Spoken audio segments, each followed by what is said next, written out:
¿Qué determina si confiamos en una persona o no?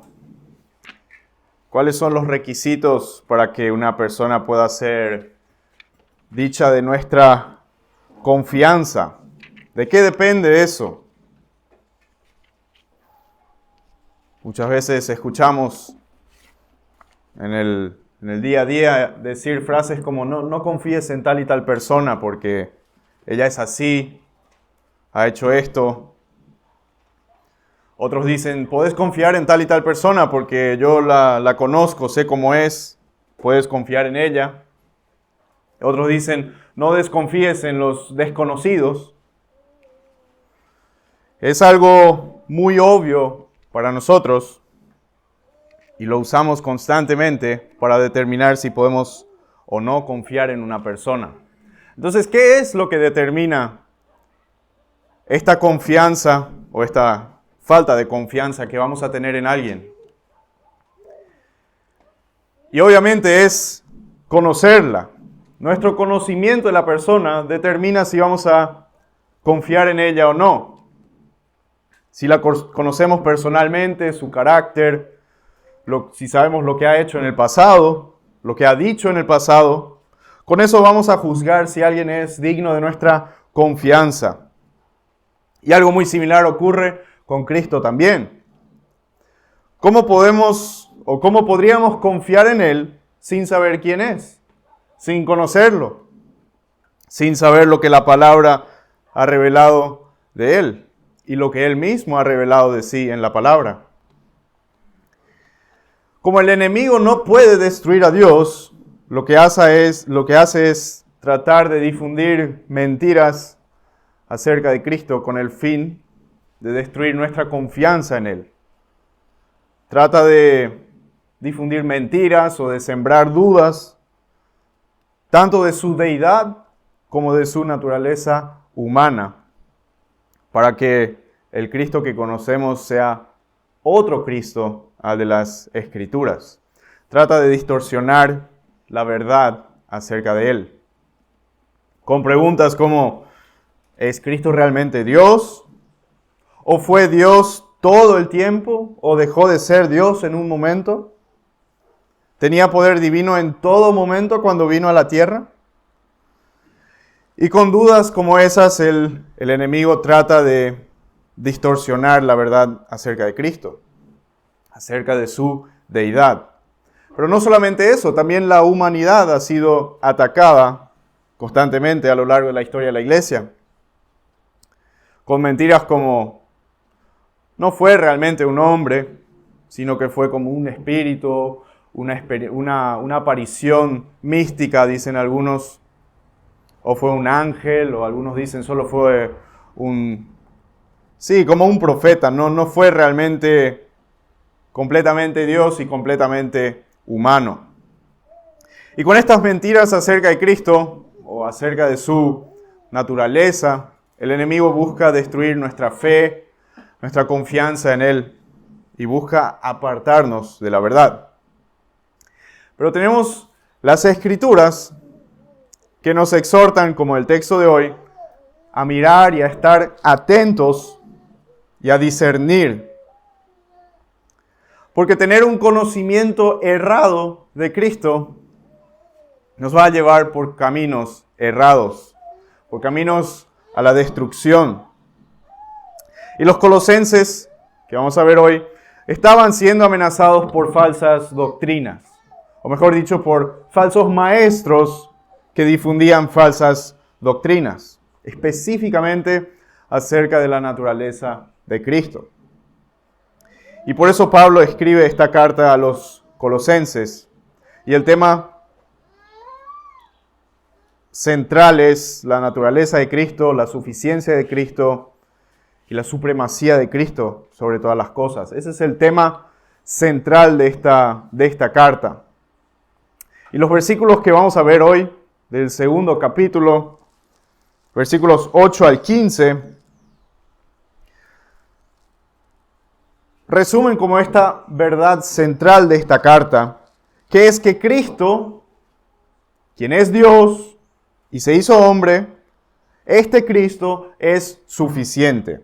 tiene autoridad absoluta sobre todo lo creado y en Él estamos completos. Ese es el mensaje central de esta carta y también el mensaje central de estos versículos. En Él estamos completos. No hace falta agregar nada más de sabiduría, nada más de conocimiento, no necesitamos más obras, más santidad, más ritos, tradiciones. Cristo es suficiente. Ese es el mensaje central de este texto y también el mensaje central de toda esta carta. Ahora, antes de entrar directamente al pasaje, vamos a ver un poco la estructura de la carta para tener un poco de contexto de este pasaje. Normalmente las cartas de Pablo vienen primero con un saludo y luego una parte doctrinal. Una parte donde él establece, estas son verdades. Esto es lo que ha sucedido, lo que va a suceder. Esta es la realidad, esta es la verdad acerca de ustedes, acerca de Dios, acerca de Cristo. Y más adelante o más después de explicar esta parte doctrinal, Pablo normalmente pasa a dar exhortaciones. Dado que esta es la verdad, ahora que dé esos frutos, o estos frutos, que esta sea la aplicación práctica en sus vidas de estas verdades que acabo de explicar. Y así también es la carta de Colosenses. Comienza con unos saludos personales. El primer capítulo, versículo 3 en adelante, tenemos un tono muy personal de Pablo. Y luego en el primer capítulo, versículo 3 en adelante, comienza lo que sería la parte doctrinal, donde Pablo explica temas teológicos puntuales y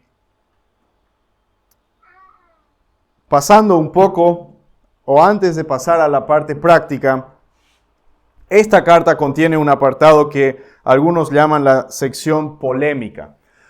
Y es justamente donde nos encontramos aquí. Ya comienza en el capítulo 2, versículo 4, pero es como una parte donde Pablo contrasta la falsa doctrina con la doctrina verdadera. Y eso también vamos a ver en los versículos de hoy, cómo Pablo está contrastando la mentira con la verdad. Y más adelante vamos a ver en el capítulo 3 y 4, son capítulos más prácticos de aplicación directa de las verdades que fueron explicadas en la primera mitad de la carta. Así que estamos en este texto, capítulo 2, 8 al 15, estamos en la cúspide de la carta. Llegamos a la parte central de lo que Pablo tenía que decir. Llegamos, por así decirlo, al momento más intenso de la batalla, en donde Pablo enérgicamente confronta el error con la verdad. Y aquí da el golpe mortal y definitivo a las herejías que estaban amenazando a los hermanos colosenses. Veamos lo que dice versículos 8 al 10. Miren que nadie los haga cautivos por medio de su filosofía y vanas sutilezas, según la tradición de los hombres, conforme a los principios elementales del mundo y no según Cristo. Porque toda la plenitud de la deidad reside corporalmente en Él. Y ustedes han sido hechos completos en Él, que es la cabeza sobre todo poder y autoridad.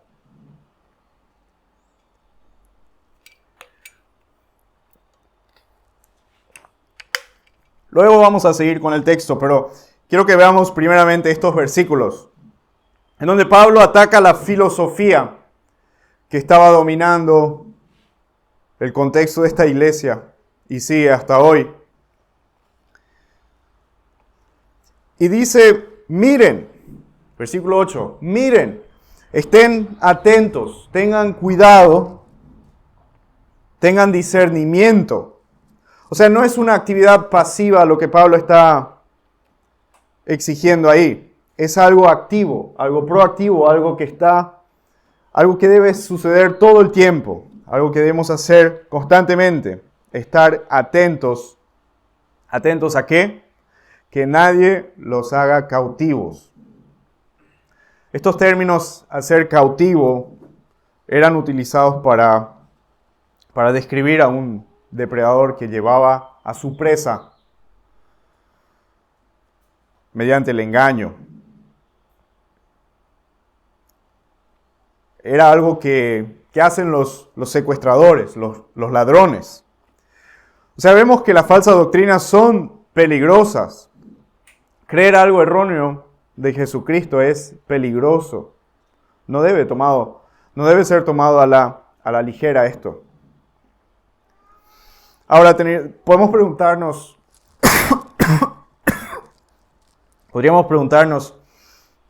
¿qué es lo que pueden robar estos falsos maestros de la iglesia con esta filosofía mundana? Al creyente, estas mentiras podrían robar su esperanza, su confianza, nuestro gozo, nuestro coraje. Y al no creyente, estas mentiras lo ciegan para que permanezca en la oscuridad, para que permanezca en la mentira, en el error, para que no vea la verdad. En 2 Corintios 4, versículos 3 y 4, tal vez ustedes van a recordar, donde dice: y si todavía nuestro evangelio está velado, para los que se pierden está velado, en los cuales el Dios de este mundo ha cegado el entendimiento de los incrédulos, para que no vean el resplandor del evangelio de la gloria de Cristo, que es la imagen de Dios. Sabemos que el enemigo miente acerca de quién es Cristo para que no confiemos en Él. ¿Y cuál es uno de los medios que emplea?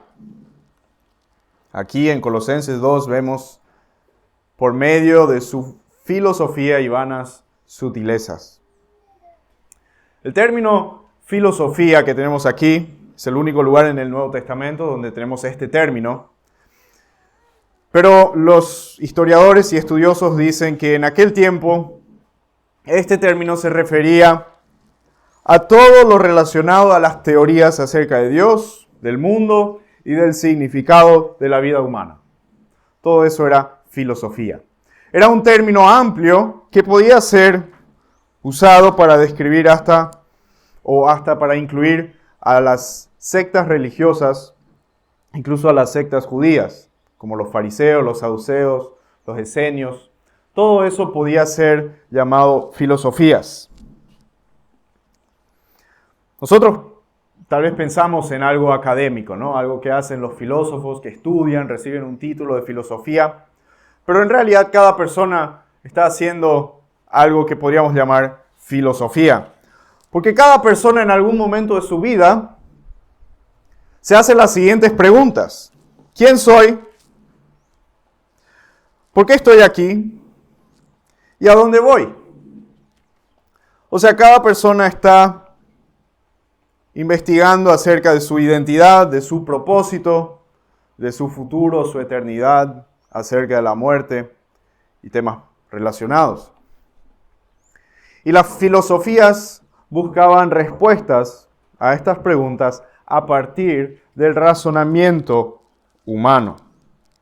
Entonces, en este contexto, lo que Pablo está atacando son estas aparentes explicaciones sobre cosas divinas que para conocerlas requerirían de un cierto conocimiento especial. Había personas que creían tener una especie de conocimiento superior o misterioso. Tenían alguna sabiduría superior, supuestamente.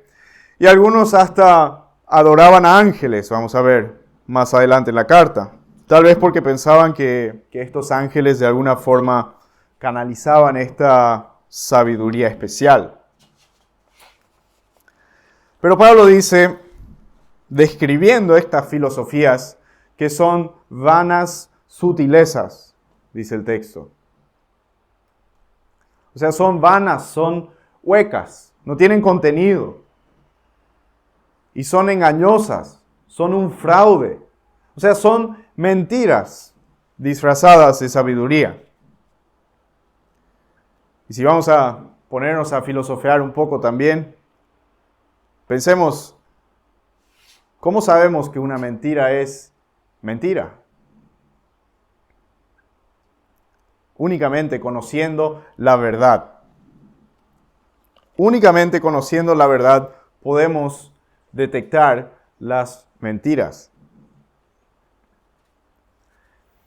Recuerdo un documental sobre apologética, donde el cristiano que defendía o que discutía en la calle con estos agnósticos y todo tipo de filosofías, por así decirlo, y él siempre preguntaba,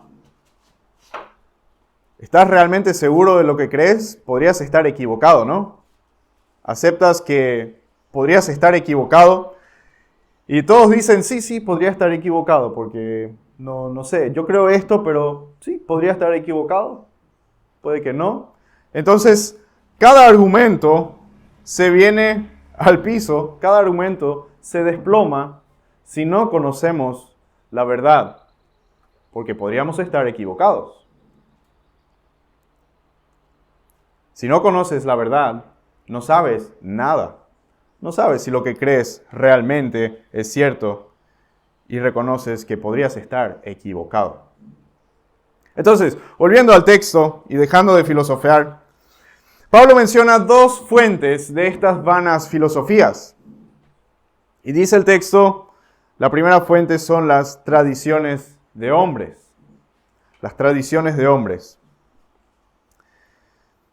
Ahora, todos nosotros vivimos o tenemos tradiciones de hombres, ¿no? En todo aspecto de nuestra vida, en cada área, vivimos de cierta forma según la tradición de hombres. Pero Pablo se está refiriendo específicamente a los temas religiosos, espirituales. Y vamos a ir a Marcos 7, si me acompañan por favor, a Marcos capítulo 7. Vamos a ver cómo Jesús ataca a las tradiciones de hombres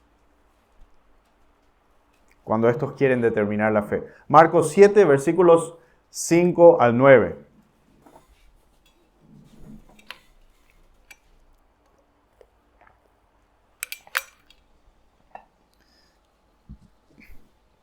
Así que los fariseos y los escribas le preguntaron, ¿por qué tus discípulos no andan conforme a la tradición de los ancianos, sino que comen con manos inmundas?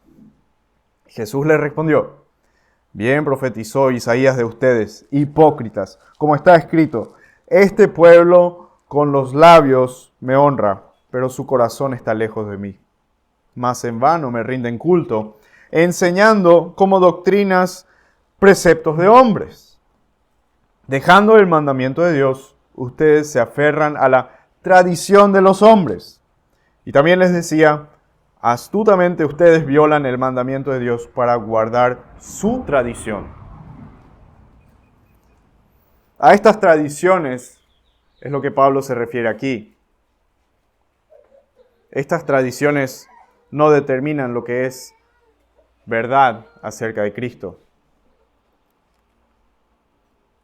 Otra fuente de estas vanas filosofías son los principales o los principios elementales de este mundo. O sea, se refiere propiamente a la supuesta sabiduría que hay en el mundo, explicaciones superficiales de la vida, del mundo y del hombre. Entonces, estas son las dos fuentes de estas vanas filosofías. Y como conclusión, podríamos ir a 1 Corintios capítulo 1. 1 Corintios capítulo 1, 18 al 21, describen muy bien el contraste entre la sabiduría del mundo y la sabiduría de Dios. 1 Corintios 1, 18 al 21, dice, porque la palabra de la cruz es necedad para los que se pierden, pero para nosotros los salvos es poder de Dios, porque está escrito, destruiré la sabiduría de los sabios y el entendimiento de los inteligentes desecharé. ¿Dónde está el sabio? ¿Dónde está el escriba? ¿Dónde está el que sabe discernir en este siglo? ¿No ha hecho Dios que la sabiduría de este mundo sea necedad? Pues ya que en la sabiduría de Dios el mundo no conoció a Dios por medio de su propia sabiduría, agradó a Dios mediante la necedad de la predicación salvar a los que creen. Vemos el gran contraste que hay entre la sabiduría de Dios y la sabiduría del mundo. No podemos mezclarla, juntarla, reconciliarla. Son opuestas. ¿Cómo confrontar el error? Con la verdad. Y las mentiras acerca de Cristo se confrontan con las verdades acerca de Cristo. Y la primera y más importante verdad es la que vemos, si volvemos al texto, Colosenses 2, la que vemos en el versículo 9. Porque toda la plenitud de la deidad reside corporalmente en Él. O sea que Cristo es Dios y se hizo hombre completamente.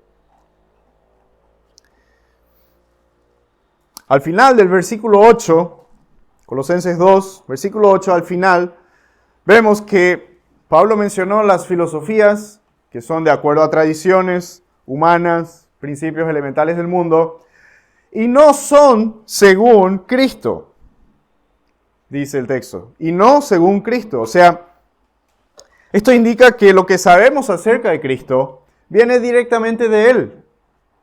Dios mismo se presenta, nos dice quién es, nos dice y muestra cómo es su carácter, su naturaleza, su esencia, sus atributos, los conocemos directamente de su revelación, porque nadie subió al cielo para descubrir que Dios era santo, que era poderoso, soberano, misericordioso, justo. Todo eso lo sabemos porque Él lo ha revelado en su palabra y en su Hijo Jesucristo, para que podamos conocerlo a Él directamente.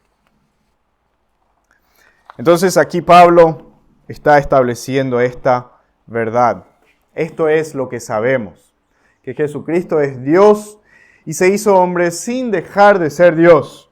Siempre será Dios porque Dios es eterno y siempre será hombre. Porque se hizo hombre, murió, resucitó y ya no puede morir. O sea que siempre va a seguir siendo hombre para toda la eternidad hacia el futuro.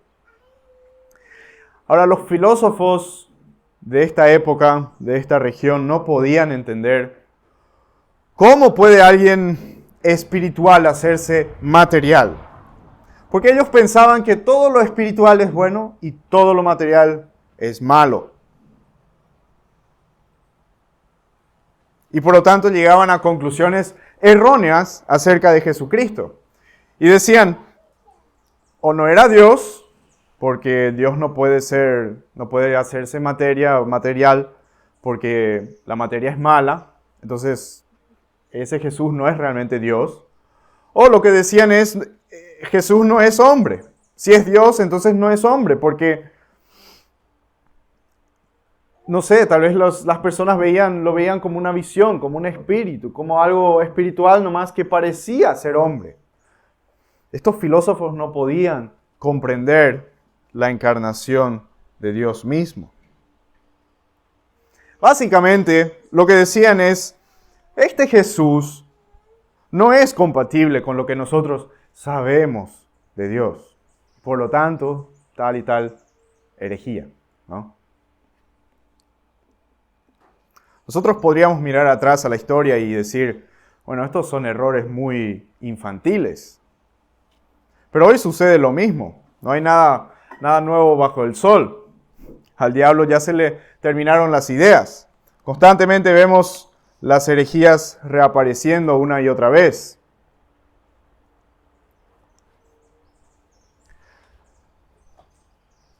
Hoy muchos siguen construyendo su propia teología.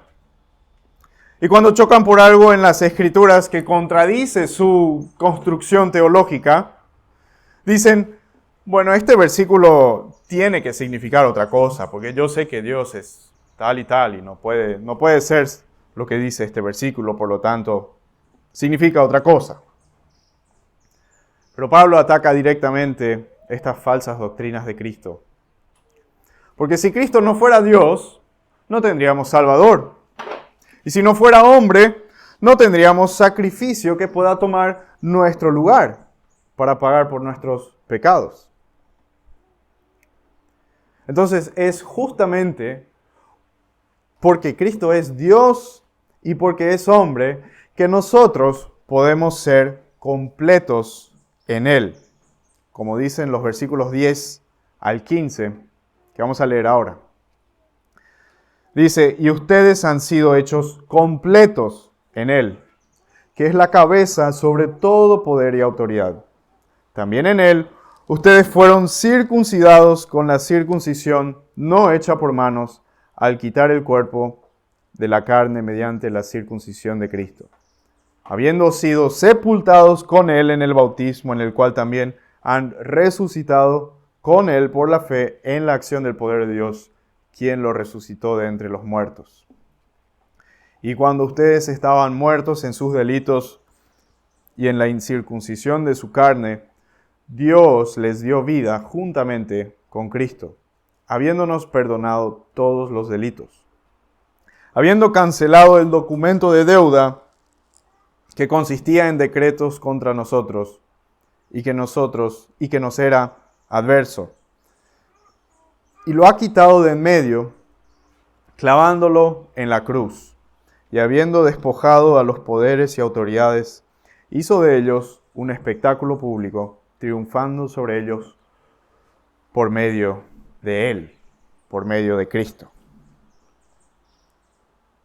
Estos versículos hablan de cómo nosotros como creyentes estamos completos en Él. Han sido hechos completos en Él. Desde la caída en el Edén, el hombre está incompleto. ¿En qué sentido? Bueno, espiritualmente está separado de la comunión de Dios.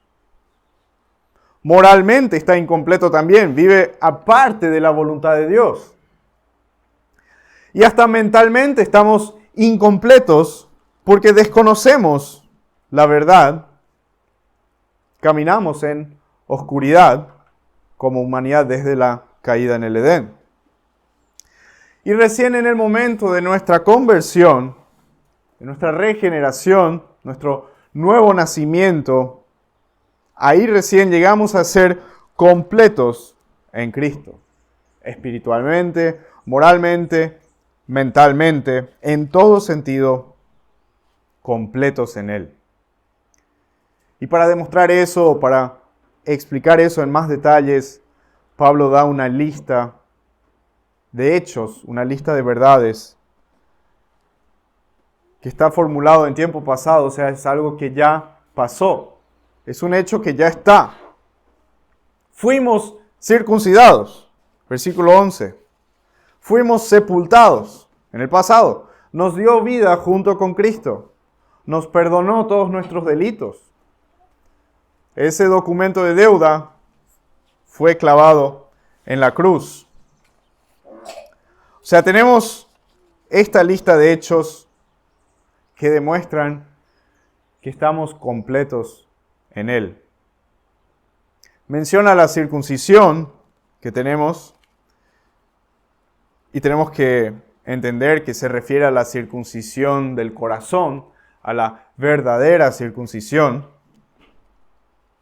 que se menciona, por ejemplo, en Filipenses 3:3, donde dice, porque nosotros somos la verdadera circuncisión, que adoramos en el Espíritu de Dios y nos gloriamos en Cristo Jesús, no poniendo la confianza en la carne.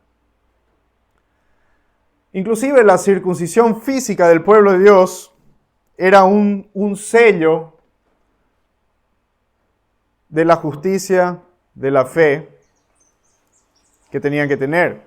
En Romanos 4:11, por ejemplo, vemos donde habla de Abraham, la señal de la circuncisión, vemos que era un sello, una señal, como sello de la justicia de la fe que tenía mientras era aún incircunciso. O sea, la circuncisión ni siquiera a Abraham salvó, sino que simplemente fue una señal, fue un sello de esta justificación que vino por fe. Entonces todos los que tienen fe son los de la verdadera circuncisión. También dice, fuimos sepultados. Romanos 6:6 explica un poco este término o este concepto. Dice, sabemos esto, que nuestro viejo hombre fue crucificado con Cristo para que nuestro cuerpo de pecado fuera destruido, a fin de que ya no seamos esclavos del pecado. O sea, nuestro viejo hombre fue crucificado, fue sepultado. Ya no vivimos según este viejo hombre, sino según la nueva vida que tenemos en Cristo. Seguimos en la carne, que es un cuerpo caído, y por lo tanto seguimos luchando con el pecado, pero esa naturaleza vieja ya no tiene poder sobre nosotros, porque estamos viviendo en la nueva vida que nos dio Cristo. Y es otro punto que menciona el texto, nos dio vida junto con Cristo. Tenemos perdón total también. Nos perdonó todos nuestros delitos. Y ese documento de deuda, esa ley que nos condena, ese documento de deuda fue clavado en la cruz. Entonces, esta lista de hechos es lo que nos hace completos en Cristo. Y completo significa que ya no falta nada. ¿Nada para qué? Para ser salvos, para ser justificados, para ser perdonados. Si algo está completo, ya no agregues más. De lo contrario, lo vas a destruir. No podemos agregar nada a la obra redentora de Cristo. Si quieres agregar algo de tu propio mérito, lo destruyes todo. Porque con eso demuestras que realmente no tienes confianza, que realmente no tienes fe. Si quieres acercarte al trono de gracia del Señor Jesucristo, ven con las manos vacías.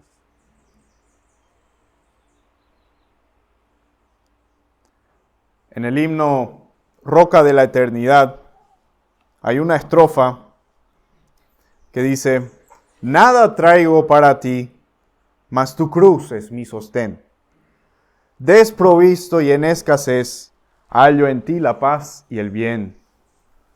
Sucio y vil, acudo a ti, a ser puro y limpio al fin. Oremos.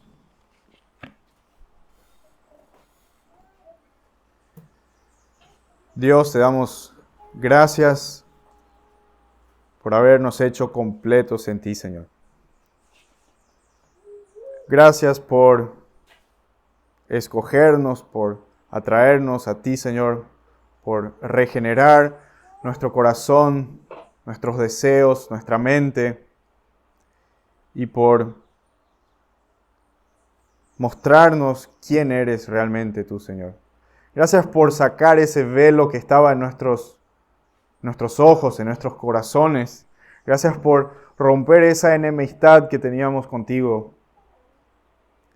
Y gracias por adoptarnos como tus hijos a tu familia, Señor. Y pedimos que esta verdad nos ayude a estar firmes en nuestra fe, firmes en nuestra relación contigo, Señor. Que podamos estar seguros de que no necesitamos agregar nada más de sabiduría, nada más de santidad, nada más de obras, que estamos absolutamente completos en ti, Señor. Y con esta certeza,